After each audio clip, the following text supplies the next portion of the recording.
എൻ്റെ പേര് ജസ്റ്റി. ഞാൻ ചൊനക്കരയിൽ നിന്നാണ് വരുന്നത്. ഞാൻ ആദ്യമായിട്ട് ഇവിടെ ഉടമ്പടി എടുക്കുന്നത് 2022 നവംബർ 19 ഞാനിവിടെ ആദ്യമായിട്ട് വരുന്നതും 2 മാസം മുമ്പായിരുന്നു. ഞാനിവിടെ എൻ്റെ OET കാര്യത്തിന് വേണ്ടിയാണ് വന്നത്. ഞാൻ ആദ്യത്തെ 4 വട്ടം OET എഴുതി, പക്ഷേ എനിക്കത് കിട്ടിയില്ലായിരുന്നു. അത് കഴിഞ്ഞ് ഞാൻ അമ്മയുടെ അടുത്ത് വന്നു. അമ്മയുടെ അടുത്ത് വന്നിട്ട് അമ്മയുടെ അടുത്ത് പറഞ്ഞു, അമ്മേ എനിക്ക് നീ OET തരുവാണെങ്കിൽ ഞാനിവിടെ വന്ന് ഉടമ്പടി എടുത്തോളാം എന്ന് പറഞ്ഞു. അവിടെ അന്ന് അത്ഭുതം സംഭവിക്കുമായിരുന്നു. കാരണം ഞാൻ പിറ്റേ വട്ടം OET ഡേറ്റ് എടുത്തു. എന്തുവാന്ന് എനിക്കറിയത്തില്ല, അത്ഭുതകരമായിട്ട് തന്നെ OET പാസ്സാവുകയും ചെയ്തു. അത് കഴിഞ്ഞിട്ട് ഉടമ്പടി എടുക്കാൻ പോയപ്പോഴത്തേന് കുറച്ച് തടസ്സങ്ങളുണ്ടായിരുന്നു. അത് കഴിഞ്ഞ് CBT എക്സാം എഴുതാൻ പോയി, ഉടമ്പടി എടുക്കാതെ. ആദ്യത്തെ 2 വട്ടം എഴുതാൻ പോയപ്പോൾ ഭയങ്കര തടസ്സങ്ങളായിരുന്നു. ഞാൻ പഠിച്ചുകൊണ്ട് പോയ ക്വസ്റ്റ്യൻസ് ഇന്ന് രാവിലെ തന്നെ വേറൊരു രീതി വന്നിട്ട് ആ ക്വസ്റ്റ്യൻസിൻ്റെ ആൻസർ മാറ്റി തന്ന് അത് ഞാൻ തെറ്റിപ്പോയി. കാരണം ആ ഒരു 2 ആൻസറോട് എഴുതിയായിരുന്നെങ്കിൽ CBT പാസ്സായേനെ. പക്ഷേ അത് മനഃപൂർവ്വം തന്നെ തെറ്റിപ്പോയി. അപ്പോഴേ എനിക്ക് മനസ്സിലായായിരുന്നു ഉടമ്പടി എടുക്കാത്ത കാരണമാണ് അതങ്ങനെ പറ്റിയതെന്ന്. ഞാൻ പിന്നെ ഇവിടെ വന്ന് അമ്മയുടെ സന്നിധി വന്ന് മാപ്പ് പറഞ്ഞിട്ട് ഉടമ്പടി എടുത്തു. ഉടമ്പടി എടുത്തു കഴിഞ്ഞ് പിന്നെ ഞാൻ CBT എഴുതാൻ പോയപ്പം ഞാൻ പഠിച്ച ക്വസ്റ്റ്യൻ അല്ലാതെ വേറെ ഒന്നും വന്നിട്ടില്ല. അവിടെ അത്ഭുതകരമായിട്ട് തന്നെ CBTയും പാസ്സായി. പിന്നെ ഞാൻ UK എല്ലാ പ്രോസസ്സിന് വേണ്ടി അമ്മയുടെ ഉടമ്പടി എടുത്തിട്ട് പോയി. പ്രോസസ്സിങ് എല്ലാം നടന്നു. അവിടെ ചെന്നിട്ട് രജിസ്ട്രേഷൻ്റെ എക്സാം നടന്നു. പക്ഷേ ഇതെല്ലാം ഞാൻ ഒറ്റയ്ക്കായിരുന്നു ചെയ്തത്. കാരണം അന്ന് എൻ്റെ കൂടെ വരാൻ ആരും ഇല്ലായിരുന്നു. സാധാരണ ഗ്രൂപ്പായിട്ടായിരുന്നു UK പോകുന്നത്. പക്ഷേ അന്ന് ഞാൻ ഒറ്റയ്ക്കാണ് പോയത്. പക്ഷേ എന്താണെന്നറിയത്തില്ലേ, എല്ലായിടത്തും അമ്മ ഓരോരുത്തരെ ഏർപ്പാട് ചെയ്തിട്ടുണ്ടായിരുന്നു എന്നെ സഹായിക്കാൻ വേണ്ടി. അവിടെ ചെന്ന് എക്സാമിനായാലും ഞാൻ ലേറ്റായിട്ടായിരുന്നു ചെന്നത്. പക്ഷേ എനിക്ക് കൂട്ടായിട്ട് വേറെ 2 പേരെയും കൂടെ അമ്മ വേറൊരു ഗ്രൂപ്പിൽ നിന്ന് തന്ന് എനിക്ക് കൂട്ടായിട്ട് പഠിക്കാനാണെങ്കിലും എനിക്ക് കൂടെ എന്തൊക്കെ എനിക്ക് പ്രയാസം വന്നോ അവിടെ എല്ലാം അമ്മ എനിക്ക് അത്ഭുതകരമായിട്ട് സഹായിക്കുമായിരുന്നു. അമ്മയുടെ തൈലം തേച്ചുകൊണ്ടാണ് ഞാൻ എക്സാമിന് വരെ രജിസ്ട്രേഷൻ എക്സാമിനൊക്കെ പോയത്. എനിക്കറിയാവുന്ന ക്വസ്റ്റ്യൻസ് ഞാൻ പഠിച്ചുകൊണ്ട് എന്തൊക്കെ ചോദിക്കണമെന്ന് ഞാൻ പറഞ്ഞു. അന്ന് അതെല്ലാം അമ്മ എനിക്ക് ആ ക്വസ്റ്റ്യൻസ് മാത്രമാണ് എനിക്ക് തന്നത് അവിടെ. പിന്നെ രണ്ടാമത്തെ കാര്യം ഉടമ്പടി പറയുന്നത്, ഞങ്ങൾ സ്നേഹിച്ച് വിവാഹം കഴിച്ച പുള്ളിയുടെ പേര് റോബിൻ എന്നാണ്. പക്ഷെ ഞങ്ങൾ ഒരു കാസ്റ്റാണ്. പക്ഷേ വീട്ടിൽ ഭയങ്കരമായിട്ട് ഒത്തിരി എതിർപ്പുണ്ടായിരുന്നു. ഇപ്പം ഫാമിലിയുടെ കയ്യിൽ ഒത്തിരി എതിർപ്പുണ്ടായിരുന്നു. എനിക്ക് ഭയങ്കര സങ്കടമായിരുന്നു. അപ്പം അമ്മയുടെ അടുത്ത് ഞാൻ പറഞ്ഞു, അമ്മേ എന്നെ ഒന്ന് സഹായിക്കാം, എനിക്ക് നല്ല സങ്കടം ഉണ്ടായിരുന്നു.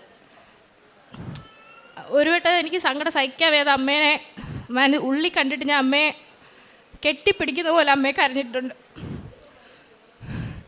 അന്ന് തന്നെ എങ്ങനെയാണെന്നറിയത്തില്ല ആരൊക്കെ എനിക്ക് ഇടപെട്ട് പപ്പയ്ക്കായിരുന്നു ഒട്ടും ഇഷ്ടമില്ല ഞാൻ. പക്ഷേ പപ്പ ആ ദിവസം അന്ന് ഞാൻ അമ്മയെ കെട്ടിപ്പിടിച്ച് കരയുന്ന പോലെ അന്ന് സങ്കടം വന്ന് കരഞ്ഞ അന്നത്തെ ദിവസം തന്നെ ആരൊക്കെ എവിടെ നിന്നാണെന്ന് അറിയത്തില്ല, പക്ഷെ പപ്പ ആ ദിവസം തന്നെ പപ്പ സമ്മതിച്ചെന്നുള്ളതാണ്. അത് ഭയങ്കര അത്ഭുതമായിരുന്നു എനിക്കന്ന്. കാരണം ഞാൻ കെട്ടിപ്പിടിക്കുമ്പോൾ അമ്മയെ കെട്ടിപ്പിടിക്കുന്ന പോലെ ഒരു ഫീലിംഗാണ് അന്ന് എനിക്ക് വന്നുകൊണ്ടിരുന്നത്.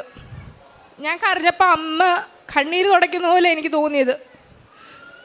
അങ്ങനെ ഒരു അത്ഭുതം ഉണ്ടായിരുന്നു. മീൻസ് അമ്മയെ തന്നെ കെട്ടിപ്പിടിക്കുന്ന പോലെയാണ് തോന്നിയത്.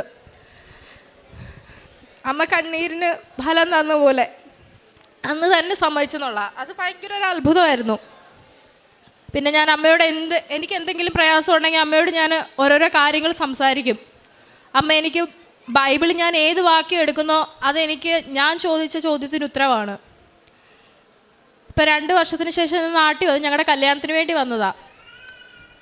ഈ 13-ാം തീയതി ആയിരുന്നു ഞങ്ങളുടെ കല്യാണം. എല്ലാവരുടെയും അനുഗ്രഹത്തോടും ആശീർവാദത്തോടും കൂടെ തന്നെ നടന്ന കല്യാണമായിരുന്നു. അതിലൊത്തിരി സന്തോഷമുണ്ട്. അതിന് ഞാൻ അമ്മയോട് ഒരുപാട് നന്ദി പറയുന്നുണ്ട്. UK എല്ലാ കാര്യമാണെങ്കിലും ഞങ്ങളുടെ കാര്യമാണെങ്കിലും അമ്മ ഒത്തിരി അത്ഭുതം പ്രവർത്തിച്ചിട്ടുണ്ട് അതിനകത്തിലൊക്കെ.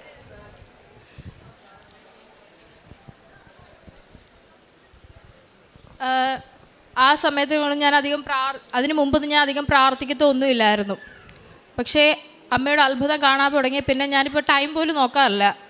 ചിലപ്പം ഉറങ്ങിയില്ലെങ്കിലും കഴിച്ചില്ലെങ്കിൽ ഞാൻ പ്രാർത്ഥന ആദ്യം നടത്തും. അതിപ്പോൾ 1 മണിക്കൂറാവും, 2 മണിക്കൂറാവും, 3 മണിക്കൂറാവും, ടൈം പോകുന്നത് ഞാൻ അറിയാറേ ഇല്ല.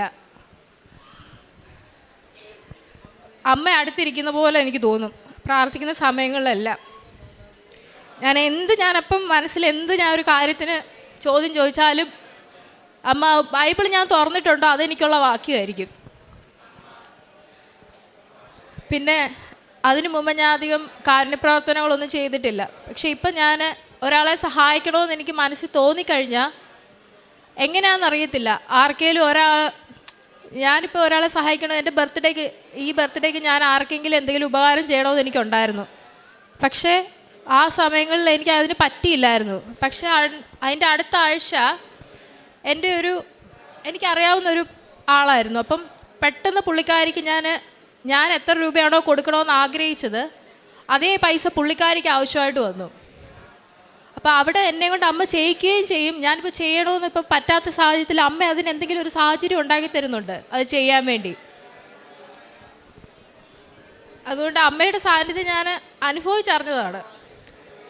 ഞാൻ എപ്പോൾ അമ്മ എൻ്റെ അടുത്ത് വേണമെന്ന് തോന്നുന്നോ അപ്പം ഞാൻ ജസ്റ്റ് കൈ ഇങ്ങനെ ഒന്ന് വെച്ചാൽ മതി, അമ്മ അടുത്തിരിക്കുന്ന പോലെ എനിക്ക് തോന്നാറുണ്ട്. അതൊരു അത്ഭുതമാണെന്ന് ഞാനിപ്പോഴും വിശ്വസിക്കുന്നുണ്ട്. എനിക്ക് എന്ത് സങ്കടം ഉണ്ടായാലും അമ്മ ഇങ്ങനെ കെട്ടിപ്പിടിക്കുന്ന പോലെ ഞാനൊന്ന് ചെയ്താൽ മതി,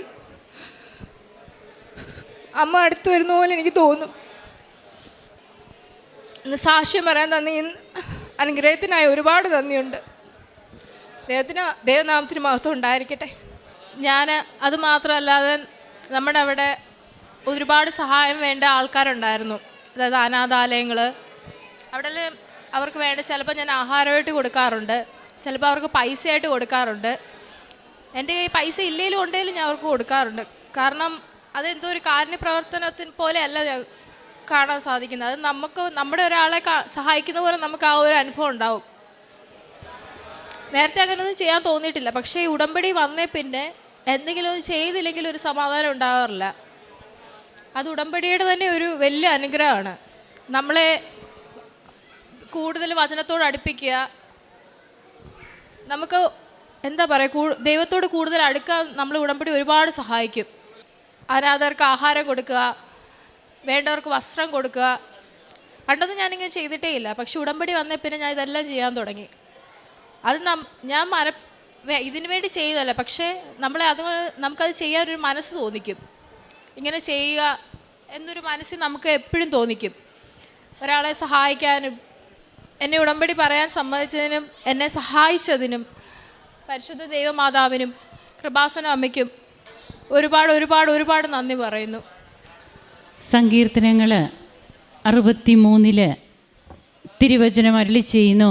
5 മുതലുള്ള തിരുവചനങ്ങൾ: കിടക്കയിൽ ഞാൻ അങ്ങയെ ഓർക്കുകയും രാത്രിയാമങ്ങളിൽ അങ്ങയെക്കുറിച്ച് ധ്യാനിക്കുകയും ചെയ്യുമ്പോൾ ഞാൻ മജ്ജയും മേധസ്സും കൊണ്ടെന്ന പോലെ സംതൃപ്തി അടയുന്നു.